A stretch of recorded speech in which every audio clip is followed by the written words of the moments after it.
Hi, today I'm gonna show you how to set up your POCO X6 Pro, and we're gonna start by turning on our cell phones by pressing this little button on the right side of your phone, and just hold it till the POCO logo will appear on the screen like this. And we need to wait a little bit because it takes time.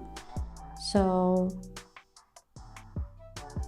press the arrow to start here, and now pick the language that you would like to have. There's a lot of languages, for example, like this. I will choose English United States, but you can choose whatever you want. And now you just press this blue small arrow in the right side of the screen, and now you need to choose the region. Again, just by pressing like this, or you can tap your region right here in the search. And again, blue arrow on the right. Here you need to read terms and conditions and press the button that you've read so you can continue with your setup like this.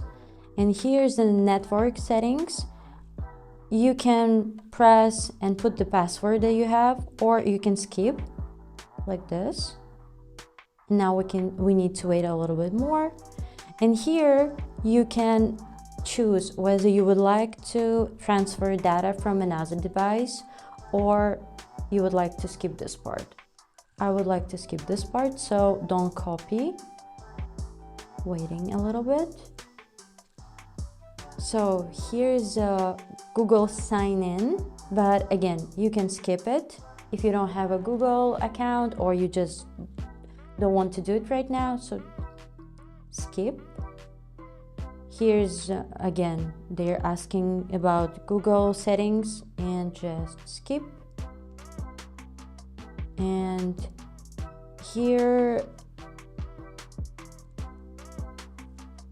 so here we're selecting the Google services that you would like to have, and just accept. And right now we will choose our browser. I'm always sticking with Google, but here you have a lot of options if you would like to have something else. And so set as default, and again Google, but you can choose whatever you would like. So here you can set up unlock method as classic pin code, pattern lock, or biometrical options as fingerprint or face unlock. I would like to skip this part right now. You can do the same as I'm doing. So now Xiaomi Hyper OS setup complete. So just last press on the arrow, and now our setup is completed. I hope it was helpful for you guys. Thank you for watching.